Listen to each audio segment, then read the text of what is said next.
Hello, welcome to Justice for All's Connections with Coffee, podcast number 26. I have some out-of-state guests here with me, Toni and Chad Demers. I have found out is how we pronounce it, but it is French, I understand, yeah? But there's not a lot of French blood in you. Oh, very little. Very little. None in her. None in her. 100% Dutch. 100% Dutch? Yeah. Is that right? Like if you did Ancestry, they'd be like, you are 100% from the Netherlands. What I'm told. Yeah. Okay, all right. My grandparents come. Yeah, that's what I'm told. Okay. He's a mutt, and I'm a mutt. Oh. I'm from all over. All over. From all over the place. Oh, yeah, you got a little bit of everything in you. Yeah. All right. Dutch. Cool. All right. But how did you guys meet? We'll just jump into... Oh, my goodness. Okay. I mean, this sounds like a long story. It is, but... the condensed version, I guess. Condensed version. Somewhat. I saw her picture on a bulletin board at my parents' house. Wow. Walked past, said, I'm going to marry her. My mom said, she's already got a boyfriend. I said, game on. And the rest Challenge accepted. Yeah, exactly. The rest is history. Okay. All right. Meant to be. Fair. So where were you from? Well, before I get to that question, we should probably talk about who you're with, because that's part of the Connections with Coffee is the connection that Justice for All has with Ministries. So share with us where you're from. I mean, who your ministry is with. We are at Grace Covenant Ministries in Annville, Kentucky, and I'm the director there. Been there. It'll be going on a year here real soon. End of May. Yep. End of May. Okay. Yep. All right. Grace Covenant in Annville, Kentucky. Which question do you want to answer first? Because I'm kind of curious to know where you grew up, but I'm also kind of curious to know how you got to be there for a year. So we're gonna have to start from the beginning. Yeah, I can start from the beginning. I'm a pastor's son. Okay. So kind of moved around quite a bit as my dad followed calls. Pastors' kids would do that. Yeah. Yeah. Most of our time was spent in South Dakota, southeast South Dakota. My dad was actually a pastor here in Rock Valley for a couple of years. Okay. But I ended up following God's call down to Kentucky many, many years ago, down to Neon, Kentucky. Neon Fleming. There's a whole Inc. It was. It was a ministry actually through the RCA. Okay. But met someone, moved back to Michigan. I say back because I spent a year at Reformed Bible College. Okay. Then finished out my college career at Northwestern. Then went the one in Orange City.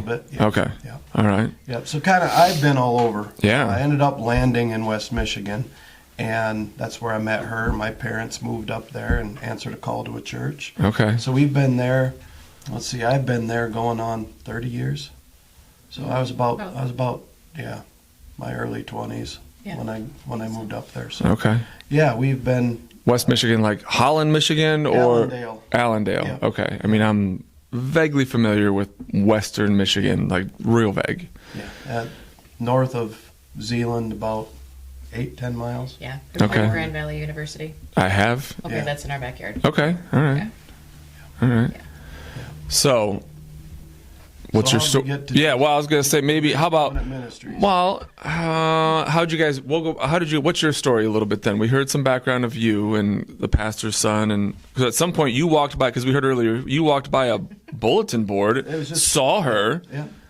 I don't know. Why were you on a bulletin board? So I was born and raised in Michigan. Okay. And my dad was in an accident on a work site. Oh. And so we moved to the place that his parents were going to come and preach at. And my grandma was going to sing at the church that night. And so, of course, she had to go and introduce herself and then proceed to say, by the way, my son was in an accident and he needs prayer. Can you go see him? So my parents and his parents met, and I was dating someone. So I was trying to stay out of the picture. That didn't last long. Okay. All right. So they had my picture because my parents had invited them to my graduation open house. And that would be the first time that I met my in-laws. Sure. Not knowing they would become my in-laws. Not knowing. Yeah. All right. So my mom made a pan of brownies for me to deliver out there so I would meet her. 31 days later, we were engaged.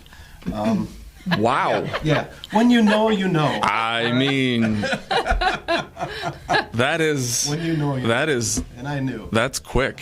Yeah. That's It is. that's quick. Long engagement. Yeah. Long engagement. About a year and a half. Yeah. That is long. Yeah. That is long. Well, my dad said I could get married, but I could not get married until I had finished the first 2 years of college. Okay. So I was going to the community college in a neighboring town. So I had to graduate, and I did, and then I could get married. So Interesting. Yeah. You cannot get married until you've Yeah. had a degree of some variety. You cannot get an MRS degree until you have That's right. an AA degree or some sort of So a that was the degree deal. before So, that. yeah. Interesting. that's okay. All right. No, I that's wouldn't recommend it for everybody, but no. No, Well, it's 31. That's just, you're like, I'm gonna whip up a pan of brownies and then I'm gonna go over with a ring. I mean, honestly, that seems like it's as fast as it went. But just about. If my kids were to come home and say that, I would. you'd be like, let's rethink I'm this. out. Let's rethink this process a little bit. Little prayer here. Why don't you friend her on Snapchat first? you go. No, There no, you go. Yeah, for 31 days, yeah. we'll meet her. no, cool. All right, so then, yeah, it's been a year that you've been at Grace Covenant, and what were you? What sort of ministry were you in ministry before that, or were you in? What did you guys do before that, and then Ministry. we'll get into what that was like a little bit. When we first got married, I was in construction. Okay. And I had my own business, residential construction. But there came a point where it was obvious God was calling me into ministry. And I should say it was probably always obvious, but that little trying to run away from it, God made it blatantly obvious. All So I right. went into ministry. I was a administrative pastor and worship pastor for about 19 years. My dad was a senior pastor, so At the same church? Yeah. Okay. So we worked tight together for almost 20 years. Wow. It was an awesome opportunity, and through that, a lot of ups and downs, a lot of construction projects that I worked on. But we also, the year that we got married, we went down to Grace Covenant Ministries. So Oh, okay. 1998. We loved it. Then we had kids and changed churches, so the ministry opportunity wasn't there until a few years ago again. I think it was just before COVID. just Okay. before So COVID. 2019. Yeah. Our youth pastor was looking for a place to take youth group. I said, there was this place. Mm-hmm. It was Jackson County Ministries at Yeah, that time. yeah, but the yeah. name changed. So we took a group down, and again, we just fell in love again with the Yeah. people, Yeah. the staff. I didn't the get to go that ministry. year. No, You she didn't go. get to. So our daughter was going to Guatemala at the same time they were leaving for Kentucky. So I had to stay home and get her ready. And he kept calling every night. You have to come. You- You got to come back. So much has changed. Yeah. Yeah, you've got to come. So Yeah. I went the following year, Okay. and it's history. And you're like, oh, this is. Then Yeah. we had another opportunity. We were going to go to Florida on a vacation, quick vacation, just the two of us. I don't even remember why, but it didn't work out last minute. So I said, why don't we go to Grace Covenant Ministries and have a serving vacation? Let's just go down and do some work Yeah. down there. We did, and someone jokingly said, would you like a job? And I'm like, I said no. So we were driving. No, huh? And then I got offered a position to oversee the housing ministry, so the short-term ministry, the short-term Okay. mission Uh-huh. ministry. Yep. With groups coming down, I would oversee the groups. And we're like, I said no. She said no. But I said, let's pray about it. And we said, okay, there's these 5 things that if this happened, Oh, kind of man. like the fleece, you know what I mean? So How many? God took care of Yeah, all it those needs to stay things. dry, right? Because that was the story, right? Was the fleece needs to be dry from the dew in the Yeah. morning, like Yeah. 5 times in a row, Okay, sort gotta of. prove it. I don't know if I believe it. You got to show it to me again. I know. Just Again. please. I already knew in my heart. She knew in her heart. When we did. went to leave, one of the times we're both in tears driving back to Michigan. Not because we didn't want to go back to Sure, Michigan. yeah. Because we knew that's where God had us. Yeah. For that moment. That's a difficult But decision. We felt God's call tugging on our hearts, and so when God said okay, and all 5 of those things were done, and we were out for a walk one night, and I'm like, now what? Your Yeah. list is complete. Well, Yeah. I guess we better answer God's call. You know what happens when you don't. Yeah. Yeah. So Yeah. we went down, and it's like everything that God has done in our lives, and since the first day of marriage, we've been building up to this point Oh, wow. to use those gifts Oh, that's neat. to serve the King. Cool. So that's that's what we feel. I mean, talk about fulfilled. It's a beautiful thing. That's pretty peaceful to be in a situation like that. Yeah. But not an easy one to come to, obviously. No. How many kids do you have? 3. Three. Okay.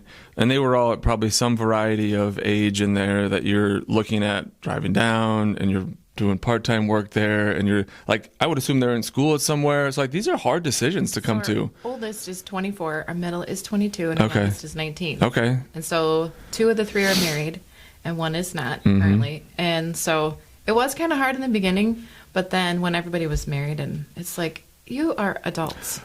Sure. life. When they're out of when they're out of the house, it's probably not the hardest choice. But I would imagine, like, if it's, you know, whatever, 7 or 8 years ago when you first were kind of pre-COVID, and you're like, well, this could be something, and you're like, well, it kind of feels like it should be something, but we can't make this decision yet, because you probably still have ones in middle school, high school, and like just in that stage of life where it's like we could do this, but what about? And that's probably where your list came from. I would imagine it had something to do with that. It did. Yeah. So what is the thing that if you were to try to articulate, like, I know you feel like the calling is certainly there, but you're like, hey, the thing that is the greatest part of serving there or working there, or I don't know if you, like, you know, I guess in my view, like, work and calling, they're 2 different things, but like, if it's your calling, it's not really that much like work. You're like, this is what I'm supposed to be doing. There's just a peace in doing that, you know? And I feel that certainly in my role here. So I'm like, I don't see myself doing anything else than what I'm doing right now. Cause the skills, just the way that I was brought up, and the things that I can do, and what I'm able to do, like, this is what I got to be doing. So I'm not doing anything else. So just, is there anything that, like, you know, when you're like, I'm really excited about this part of, because I hear from Susan and others that have gone on trips, like, just from last year when you guys started to this year, like, there's an expansion, or there's just a different, I don't know, I want to say spirit kind of, but a different vibe of like, hey, there's going to be, there's things that are a synergy. There's things that are going to be growing. What's the most exciting growth aspect that's going to be coming that you guys are like, I think the Spirit's moving in this way, and here's what we're excited about? It's trying to keep up with God. Yeah. Because there's so many aspects of the ministry. Every piece of it seems to be growing. And I was just telling Bill as we were walking through the warehouse, you know, you're told to ask anything in my name, according to my will, and according to his will, answer is always yes and amen. We don't even get to pray about it. God is bringing new stuff before we even ask, and we're just, it's to a certain point some days a little overwhelming, going, what's next, Lord? But the most exciting thing is seeing the excitement in the community, both with staff and the community and the church that's on campus, seeing the growth and the wanting more, just wanting more, and knowing that there's a potential here to really reach the community and the county for Christ, because that's what it's ultimately about. It's not just about doing the good things. Yeah. It is about that. It's about being the hands and feet of Christ, but it's about sharing with them and the gospel and getting them to see this is an eternity thing. Yeah. Whether it's a new garden ministry that we got going on, it's an opportunity to share with people what growth looks like here, what it looks like here. Yeah. We have the opportunity now to build a new trade store. A donor just called us on our trip up here and says, get moving on it. So we're excited about that. Yeah, that's some expansion a little bit, huh? Just a little. Just a little. We're really excited. We've got a lot of looking at next year doing overnight camps again. So we're doing some expansion out in our pond. We have 120 acres of beautiful land that God has given. That's a lot of acres. We're just trying to use it for Him. Yeah. Walking trails, whatever He calls us to do. That's the fun part. It's like we have these dreams in our minds, and we start to talk about them, and we really haven't started praying, and God goes, yeah, here. How about but to this those one? who've been given much is expected. This is true. And so we want to be good stewards of everything that He's given to us, and as we use them for Him, it's the parable of the talents. He just keeps blessing. So yeah. Well, it's exciting. I think it's wise to continue to use it. I think certainly when you mentioned the parable of the talents, like put it to use and it will be multiplied. It's not put it in the ground and wait for something to come back. You know, it's Absolutely. like put it to use. Absolutely. I had a thought and now I lost it, but, oh, I know what it was now. I remember. So for folks that maybe aren't familiar with the different aspects of the ways you guys do community outreach, and you mentioned having a trade store and expanding a new trade store. What are some areas that, like, what are the, if there were like parts of the ministry, what are some of the things that happen that you guys connect to the community and love on people and show Christ's love into your community? Like, what are the parts of that? A vital one is our camp ministry. Okay. So we have day camps right now. By right now, I mean we're hoping to add the overnight camps next year. But day camps, we offer, I think it's 8 this year, various camps, whether it's a sporting camp or it's VBS. Okay. Or we have a science camp this year and an art camp. So people from the community would bring their kids there? Their kids there, and it's a whole During, week, and it lasts a day. Okay. So they'll come. They get a breakfast. Yeah, they get breakfast and lunch. It starts at 8, and they pick them up by 3:30. Okay. And so they'll have devotions, and then whatever the camp is, Sure. that's what they work on Okay. until noon. And then we provide a lunch, and then they get 2 hours of pool time Oh, in our nice. swimming pool. Yeah. We have And- on-staff lifeguards, and Yep. Okay. yeah, All it's right. a big deal. Yeah. And it's an opportunity, too, for the camp counselors to spend just the day both in the swimming pool and devotions and working with them. It's an awesome opportunity to reach out to the county. Yeah. Yeah. Get a chance to have. So it's sort of like, yeah, like kind of like Bible camp a little bit, but it's nothing overnight, and it's just the ability to have the same kids back for a then week at a time and at different times. And it's typically in the summer It's or in the summer. Okay. Yeah, we also had one over Christmas break. Okay. We're looking to add a couple of other ones, but for now, we expanded that a couple more camps this summer, so we're hoping those go well. Yeah, they will. We also reach out to the community. 4th of July is a big deal. Okay. Down there. All right. She laughs because I get pretty fired up about 4th Yeah, of you July. do. We're Literally. in for fireworks. It sounds like. You've got the General Lee flying in, and but It's a we party use our all in camp. itself. I bet. This is really, it's kind of a hub. Okay. And so whether we got food trucks, we've got craft shows, we had a craft fair in the fall, and we had a Christmas program at our gym. We have a large gymnasium built in 1930. It looks like you're walking into the movie set of Hoosiers. Oh, that's awesome. It is. That's awesome. But that place was set up, and we had an amazing Christmas concert. We were talking about doing an Easter one, but I know Easter's shouldn't sneak up on you, but it did with everything else we had going on. It kind of does. Yeah. But we're doing more of that outreach, having an opportunity to at least once a month have some outside music come in out in the park. Okay. All right. So but all of it pointing to Christ. Yeah. Yeah. Well, you have to have attraction to get people onto campus. It's not just, I guess when it's outreach, you need to be able to have people come and see, why would I come over to this area and that sort of thing.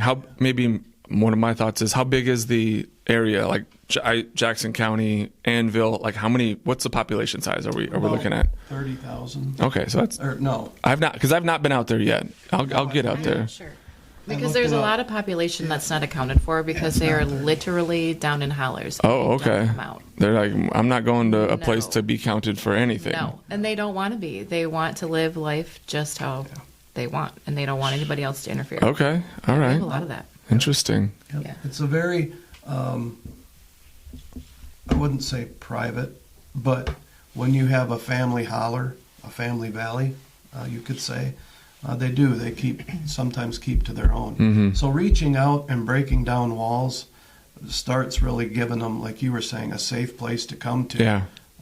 Whether it's as a family or even as an individual, just a safe place to come and enjoy. We've got a pond that we're restocking full of Sure. fish. And, Yep.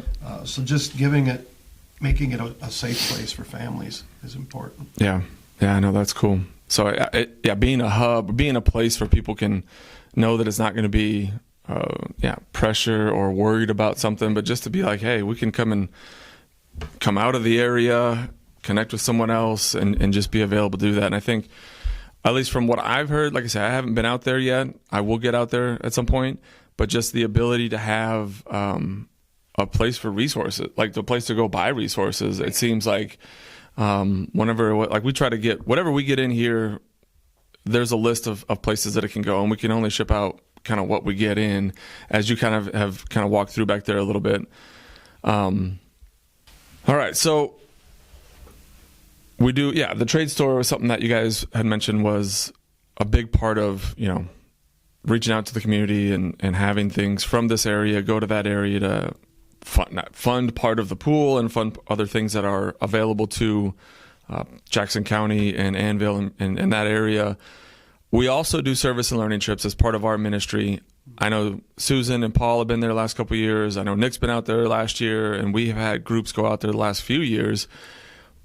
So are you involved in setting that up also, or do you have someone that sets that up? Or Yes, I am. We work with a couple of other organizations as well, but we get requests in regularly for needs. Okay.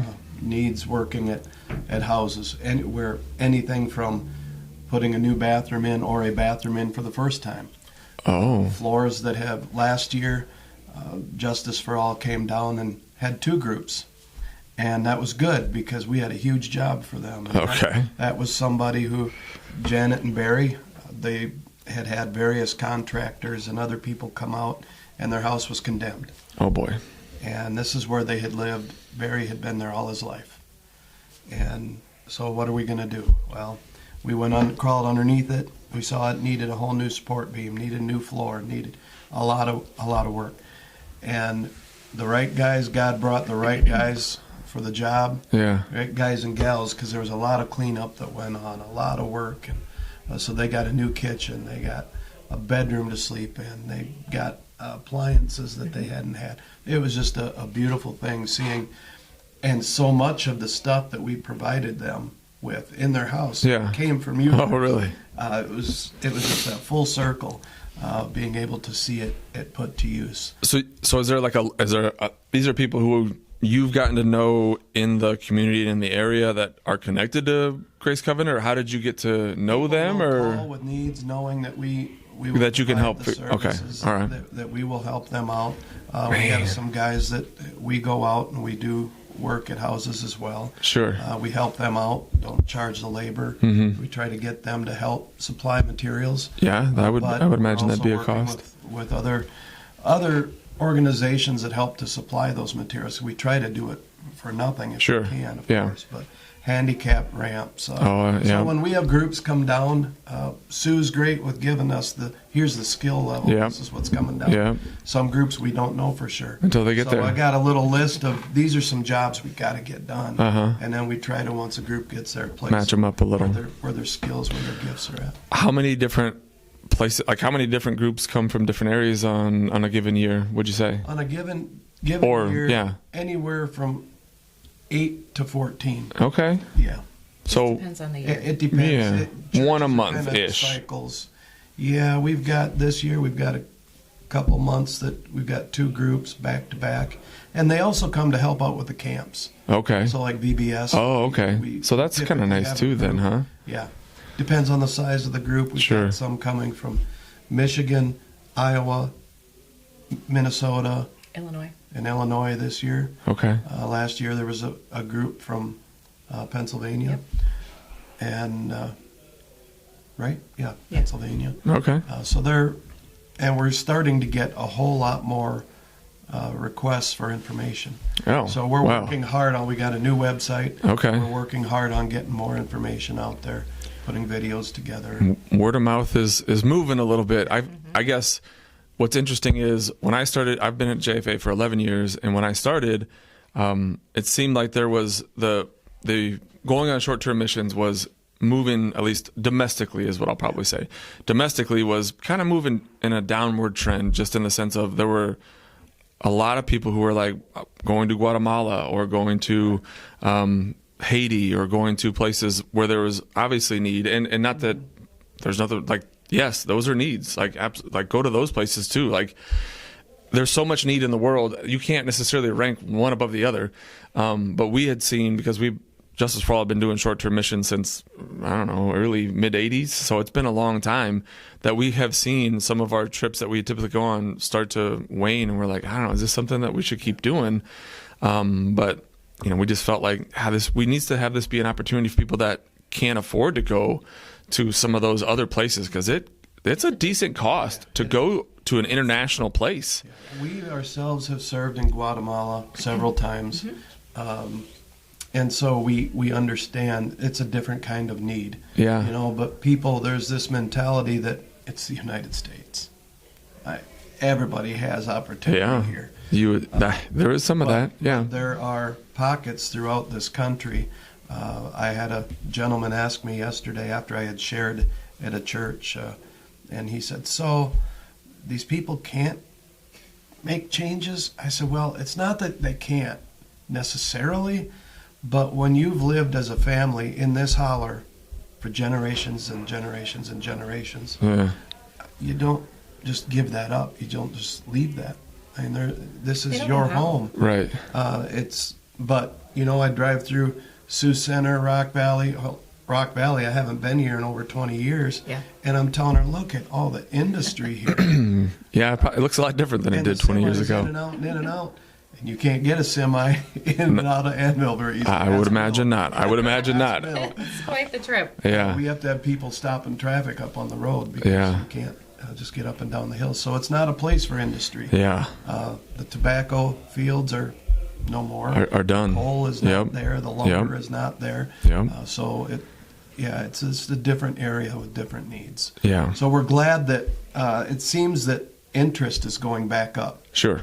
In domestic short-term missions. Yeah, I would agree to that. Yep. That at least in our ministries, that's what we've noticed, because we do pretty much exclusively, I guess, internationally. We go to Juarez. We have we go to El Paso area, and we across the border. Like, we're not flying internationally. We fly into El Paso.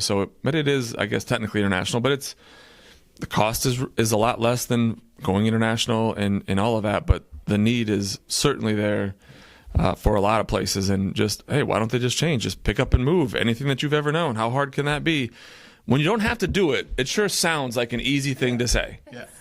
Well, most people, they have a little equity in their house or whatever. Sure. But not out there. When the average property value in Jackson County is $100,000 in the house. Yeah. Which is a third of what most places, around. Yeah. Well, national average. Yeah. That's. And you got to find someone to get it. Yeah. Well, they don't have prime property. No. These are people that have probably hoarded things for 50 plus years. And what are you going to do with it all? Nobody else wants it. They have their own hoard they're bringing in. They don't want yours. There's a lot of people that could use a hand moving up and moving over, I guess, not out. They're not going to leave. No. But really meet them where they're at. That's strength for today, bright hope for tomorrow. Well, it's kind of our mantra. And I think that's what we're called to do. We're not called to fix all the problems and make it better, but you go to where they're at and let it play out how it needs to play out. Yeah. Like that's what we're called. That's, as Christians, that's what we're called to do. That's how I feel, and I'm glad to hear that y'all feel the same way. Otherwise, I suppose you should, because otherwise you wouldn't be doing what you're doing. More like, but yeah. So, I guess sort of in wrapping, are there other things that we didn't cover? I mean, we covered a little bit about the store, we covered the property, a little bit about your background. We covered a decent amount of things in this episode, I would say. Things that you want to share at all that, we talked about a new store and things that are going on and increased stuff like that. What else? Is there any? Well, mainly a thank you to you guys for all you're doing. Walking around with Bill and Sue out in the warehouse and seeing all that you guys are doing, not just for us, but it opens my eyes a little bit more to see we can get Bill come in and he'll unload the truck, and we have this great relationship with him and love seeing him. And then he'll leave and we start unloading boxes, and I guess we get in our own little, I'd say we have our blinders on for our area. Sure. And then we drive up here and we drive through Rock Valley and see the needs after the flood. Yeah. Yeah, there were some needs they're after the huge. flood. And Yeah. so those needs are everywhere. So really, it's just telling people that wherever you're at, just serve. Yeah. It doesn't have to be in Annville, but it starts at home. Serve there and meet the needs wherever God's got you. And there is such a joy in serving Jesus, the old song. That's where it comes. Mm-hmm. Yeah. People make it too hard. Just do it. Yeah. She actually has a shirt. Shut up and serve. Yeah. Yeah. Yep. It is. Was that? Not easy, but it really sounds is. easy. Yeah. Yeah. All that you do, be done is unto the Lord and not for men, Yeah. knowing your reward is in heaven. For sure. Colossians 3:23. It's our verse. Yeah. No, that's fairly succinct, and yeah, it is easy to say, for sure. Because like there are some days, and you're like, golly, I don't really want to get out of my house right now, and we'll do this thing, and just working through that. But yeah, I think feeling that you know that you're in the right area, that you know you're called to do what you're supposed to do, it probably makes it a little bit more worthwhile and easier to get up and go do those things versus I got to punch this clock and I got to push the brake and I got to hit this lever and I got to do that thing. Like it probably is more fulfilling and easier to do that way. But yeah, I know at least from our end, we certainly appreciate you guys being willing to come out and see the warehouse and see kind of how things are on this end. Because I hear from Bill and I hear from folks that are out there, not just in Annville, but in other places. They're like, boy, they could really use some more of these type of things or this sort of stuff. And I'm like, yeah, like I said, I would love to if we can work things out. And it's what I love about this ministry is it's the conduit through which a lot of things happen. We want to be able to work in the background to make the Lord's work happen in each one of these areas and support not just your ministry, but all of the ministries that we're connected to in every area. And we don't need to see the glory for that. We don't need to see the shine for that. We want to strengthen the relationship of your relationship with those folks who are in Annville and the relationship that partner ministries out here have with people out here and in Grace Reigns out in Colorado City, Arizona, and in each of those areas like that. We're just trying to strengthen that part of it because we're not called to do all of it. And we want to make sure you guys feel supported and can have the things to do that as best you can. So, yeah, that's really all I have. I appreciate you guys coming on and sharing about it. Yeah, this is Toni and Chad Demers from Grace Covenant Ministries in Jackson County, Kentucky, Annville, Kentucky. I'm Joel DeWitt, Executive Director at Justice for All. This has been episode 26 of Justice for All's Connections with Coffee. Thank you very much for listening and have a great day.